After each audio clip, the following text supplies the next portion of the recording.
Sementara itu pemirsa, sungai merupakan salah satu sumber air yang bermanfaat bagi kelangsungan hidup manusia.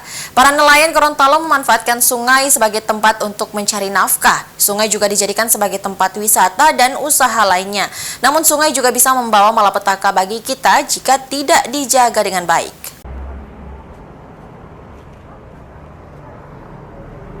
Setelah mendapat sentuhan dari pemerintah, kini wajah Sungai Bolango tampak indah dan bersih. Kondisi ini dimanfaatkan oleh masyarakat untuk membuka usaha kecil di sekitar bantaran sungai.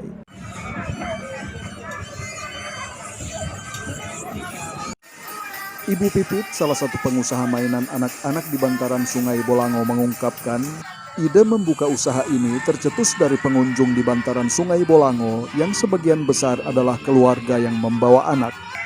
Karena sungainya bersih, jadi kami bisa duduk-duduk di sekitar sungai ini, bisa membuka usaha.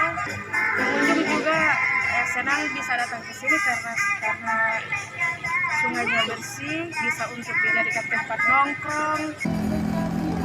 Aldi yang telah 1 tahun membuka kafe di bantaran Sungai Bolango, Hulondalangi, merasa bersyukur atas kafe yang dikelolanya.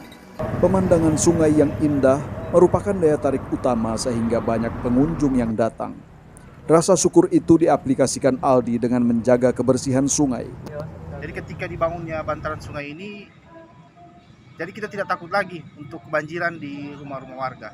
Jadi manfaatnya sangat besar, dengan kebersihan sungai ini sangat dijaga. Jadi kami dengan jadinya bantaran sungai ini, kami menjaga kebersihan utamanya untuk di sekitaran bantaran sungai ini.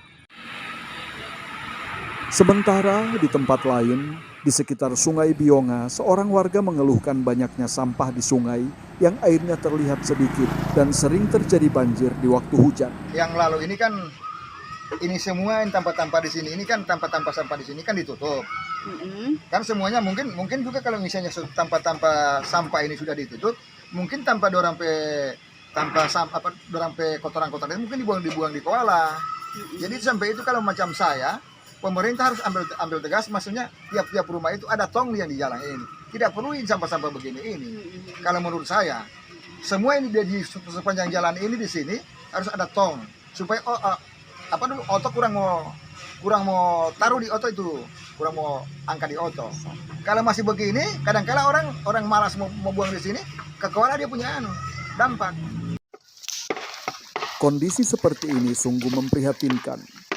Sungai yang tadinya bermanfaat bagi warga, kini beralih fungsi menjadi tempat pembuangan sampah, mengakibatkan pencemaran pada air sungai dan terjadi banjir saat musim hujan tiba. Dengan perbedaan dua kondisi sungai ini, diharapkan warga memiliki kesadaran untuk menjaga sungai, tidak menjadikan sungai sebagai tempat sampah umum, karena dengan menjaga sungai sama dengan menjaga kelangsungan hidup masa depan anak cucu kita. Tim Liputan iNews Gorontalo melaporkan.